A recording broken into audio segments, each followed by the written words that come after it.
दुनियेच्या 7 आश्चर्यांपैकी एक असलेला ताजमहाल हा केवळ शहाजहान आणि मुमताजच्या प्रेमाचे प्रतीकच नाही, तर एक अशी वास्तू आहे जी दरवर्षी 70 लाखांहून अधिक पर्यटकांना भुरळ घालते.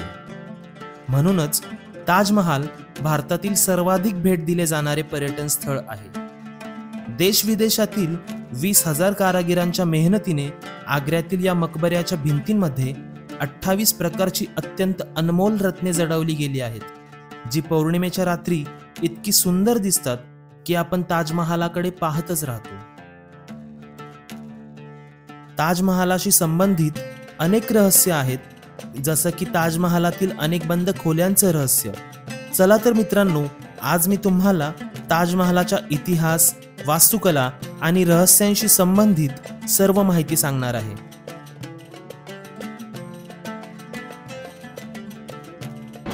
मित्रांनो, मी सध्या आहे ताजमहाल येथे. जगातील 7 आश्चर्यांपैकी एक असलेले हे ताजमहाल यमुना नदीच्या तीरावर वसलेले आपल्याला पाहायला मिळतं. ताजमहाल हा आर्किटेक्चरचा एक उत्तम नमुना आहे.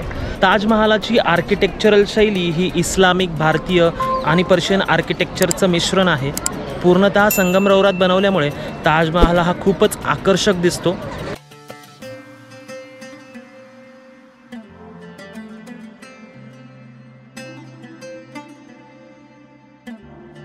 ताजमहाल उत्तर प्रदेशातील आग्रा येथे आहे. आग्र्यामध्ये पोहोचल्यावर तुम्ही बस, ऑटो रिक्षा, कॅब किंवा आपल्या प्रायव्हेट व्हेकलने ताजमहालापर्यंत सहज पोहोचू शकता. मी सध्या आहे ताजमहालच्या परिसरातील वेस्ट पार्किंगमध्ये. येथून मी इलेक्ट्रिक कार्टने पार्किंगपासून 1 किलोमीटरवर असलेल्या तिकीट काउंटरपर्यंत जात आहे. या इलेक्ट्रिक कार्टचे 20 रुपये पर पर्सन असे चार्जेस आहेत. पार्किंग पासून तिकीट काउंटर पर्यंत आपण चालत सुद्धा जाऊ शकतो. ताजमहाल पाहण्यासाठी ऑफलाईन तिकीट चार्जेस 50 रुपये पर पर्सन आहेत, तर हेच तिकीट तुम्ही ऑनलाईन घेतलं तर त्याचे चार्जेस 45 रुपये पर पर्सन आहेत आणि 15 वर्षाखालील मुलांना फ्री एंट्री आहे. जर तुमच्याकडे काही एक्स्ट्रा सामान असेल तर येथे फ्री लॉकर सुविधा देखील आहे.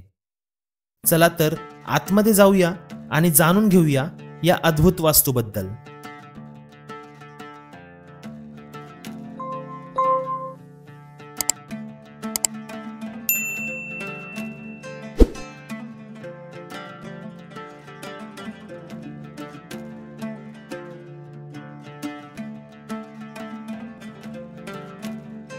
हा दरवाजा ज्यातून आपण आत प्रवेश करत आहोत, हा ताजमहालचा पश्चिम दरवाजा म्हणजेच वेस्ट गेट आहे. हा तोच दरवाजा आहे ज्यातून शहाजहान ताजमहाल परिसरात प्रवेश करत असे.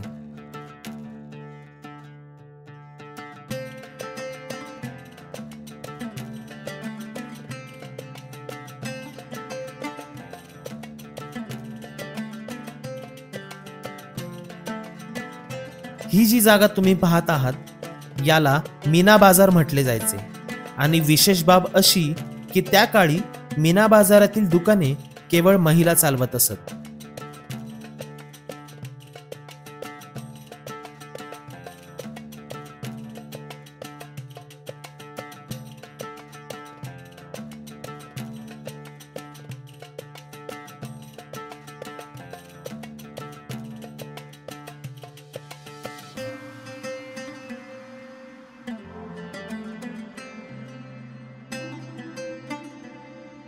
पहिला दरवाजा ज्याने आपण आत एंट्री केली ते वेस्ट गेट, तर दुसरा दरवाजा आहे साऊथ गेट.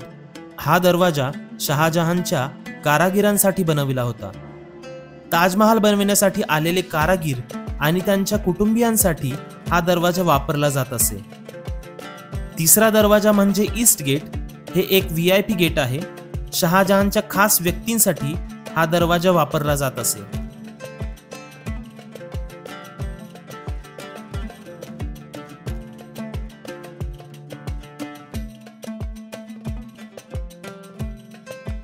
आणि चौथा दरवाजा आहे हा शाही दरवाजा म्हणजेच रॉयल गेट. या दरवाजानेच आपण मुख्य परिसरात प्रवेश करतो.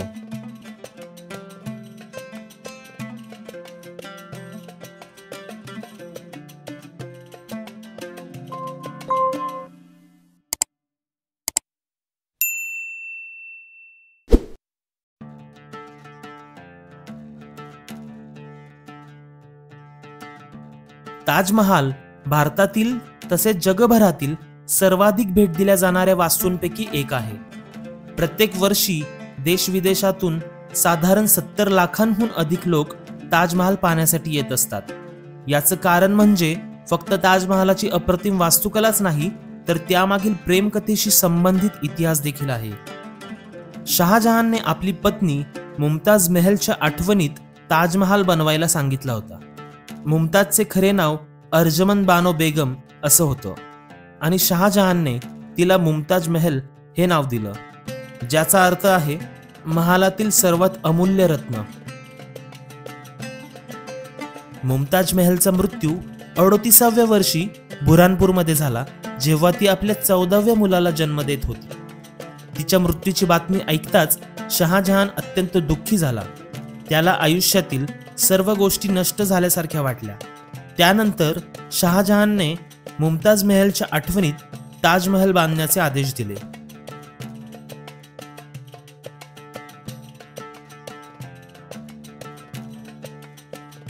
ताजमहालाचे डिझाईन प्रसिद्ध पर्शियन आर्किटेक्ट उस्ताद अहमद लाहोरीने 37 लोकांच्या टीमसह तयार केले होते. हे आर्किटेक्ट जगभरातून बोलवले होते. ताजमहालच्या चारही बाजूंना रेड सँडस्टोनचे 210 कक्ष आहेत, ज्यांना मुख्यतः ताजमहाल तयार करणाऱ्या कारागिरांचे विश्रांतीगृह म्हणून वापरले जात होते. असं म्हटलं जातं की शहाजहानने ताजमहाल बांधणाऱ्या कारागिरांचे हात कापले होते, परंतु या गोष्टीचे कुठेही पुरावे सापडत नाहीत. बऱ्याच इतिहास तज्ञांचे असे मत आहे की शहाजहानने कारागिरांना जीवनभरासाठीचा पगार देऊन त्यांच्याकडून करारनामा करून घेतला होता की ते अशा प्रकारची दुसरी वास्तू बनवणार नाहीत. ताजमहालासाठी जो संगमरवर वापरलेला आहे तो राजस्थानच्या मकराना येथून, तर रेड सँडस्टोन हे फतेपूर शिकरी येथून आणले होते. जेड आणि क्रिस्टल्स चायनातून आणले होते. जॅस्पर पंजाब येथून, सफायर श्रीलंका येथून, तर कार्नेलियन अरब येथून आणले होते. अशा एकूण 28 प्रकारच्या मौल्यवान रत्नांचा वापर ताजमहालाच्या सजावटीसाठी करण्यात आला होता. ताजमहालावर जो अरेबिक भाषेत लिहिलेला लेख दिसतोय तो कुराणमधील पहिला चॅप्टर आहे असे सांगितले जाते. हा लेख कोणत्याही शाईने लिहिलेला नसून काळ्या रंगाचे मार्बल्स कापून ते संगमरवरामध्ये जडविण्यात आले आहेत. असे म्हणतात जे कारागीर हे मार्बल कापण्याचे काम करत असत त्यांच्या बोटातून रक्त येत असे, कारण हे करणे खूप कठीण काम होते. अशा प्रकारचे मार्बल व संगमरवराच्या साह्याने लिखावटीचे डिझाईन करण्याचे काम इराणच्या अब्दुल हक याने केले होते. ताजमहालाच्या निर्मितीचे काम 1631 मध्ये सुरू झाले होते. ते जवळजवळ 22 वर्षे चालले, म्हणजे 1653 मध्ये ताजमहाल बांधून पूर्ण झाला. याच्या मागे 20,000 कारागिरांचे श्रम होते. ताजमहाल बांधण्यासाठी ज्या वस्तू लागत होत्या त्या हिऱ्यासारख्या पारखून घेतल्या जात असत.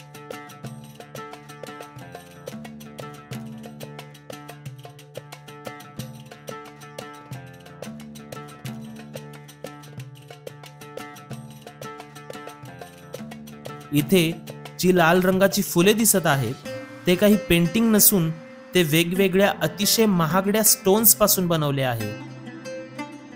ही फुले असलेली डिझाईन पौर्णिमेच्या रात्रीच्या चांदण्यात अतिशय सुंदर चमकते. पौर्णिमेच्या रात्री ताजमहाल अतिशय सफेद दिसतो आणि चंद्राचा प्रकाश जेव्हा या कलरफुल स्टोन्सवर पडतो तेव्हा ते अतिशय सुंदर दिसतात. जर तुम्हाला पौर्णिमेच्या रात्री ताजमहाल पाहायचा असेल तर त्यासाठी 510 रुपयाचे तिकीट घ्यावे लागते आणि वेळ मिळतो फक्त 30 मिनिटे. ते दृश्य आपल्याला रॉयल गेट म्हणजे शाही दरवाजा आहे तेथूनच पाहता येते. ताजमहालाच्या दोन्ही बाजूला एक एक इमारत दिसते. डाव्या बाजूची इमारत म्हणजे मस्जिद आहे, जेथे दर शुक्रवारी मुस्लिम बांधव नमाज अदा करतात. त्यांच्यासाठी 2 तास ताजमहाल ओपन असतो, तर या दिवशी पर्यटकांसाठी ताजमहाल बंद असतो. तर उजव्या बाजूला जी इमारत दिसते ती शहाजहानच्या काळात एक गेस्ट हाऊस म्हणून वापरले जाई।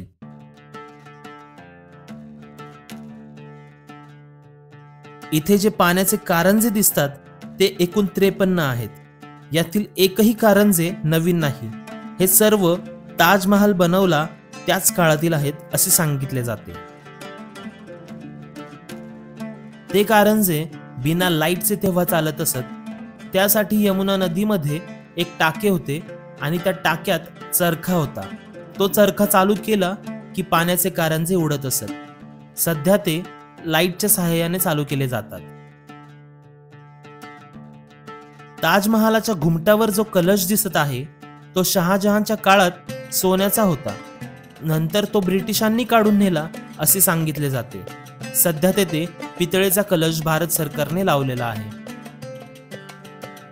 आपल्याला ऐकून आश्चर्य वाटेल की ताजमहालच्या बाजूला जे 4 मिनार दिसत आहेत ते अगदी सरळ नसून बाजूला झुकलेले आहेत। असे बनवण्याचे कारण असे सांगितले जाते की जर भूकंपासारखी आपत्ती निर्माण झाली तर ते मिनार ताजमहालवर पडून नुकसान होऊ नये। आता काही वर्षांपासून 50 रुपयांचे तिकीट घेऊन आपणास या प्लॅटफॉर्मच्या खालूनच ताजमहाल पाहता येतो। आणि जर आपल्याला ताजमहाल आतून पाहायचा असेल तर एकूण 250 रुपयांचे तिकीट घ्यावे लागते। ताजमहालमध्ये शहाजहान आणि मुमताज यांची कबर आहे, परंतु ती रिकामी असून खरी कबर त्या कबरेच्या खालील भागात असल्याचे सांगतात। ताजमहालच्या पाठीमागे यमुना नदी असून नदीच्या पलीकडे एक बाग आहे। या बागेचे नाव मेहताब बाग आहे। असे म्हणतात शहाजहान या बागेत स्वतःसाठी एक काळा ताजमहाल बांधणार होता, परंतु त्याचा मुलगा औरंगजेब यास असे वाटले की सगळा खजिना काळा ताज बनवण्यासाठी खर्च होईल आणि आपणास काही शिल्लक राहणार नाही, म्हणून त्याने असे होऊ दिले नाही। आणि त्याने शहाजहानला आग्र्याच्या किल्ल्यात मुसम्मन बुर्ज मध्ये कैद करून ठेवले। तिथे बसून शहाजहान तासनतास ताजमहाल पाहत राही।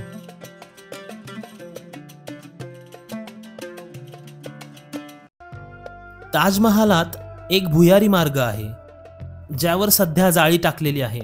येथून हा रस्ता आग्रा किल्ल्यात निघतो असे सांगितले जाते।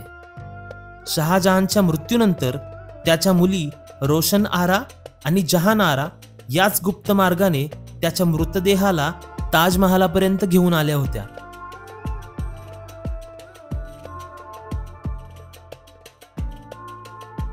बऱ्याच जणांना ताजमहालातील बंद खोल्यांचं रहस्य जाणून घेण्यामध्ये फार कुतूहल असते। ताजमहालात अशा 22 खोल्या आहेत ज्या टुरिस्टसाठी ओपन नसतात। भारतीय पुरातत्व सर्वेक्षण म्हणजेच ASI या अंडरग्राउंड चेंबर्सची नियमित स्वच्छता करत असते।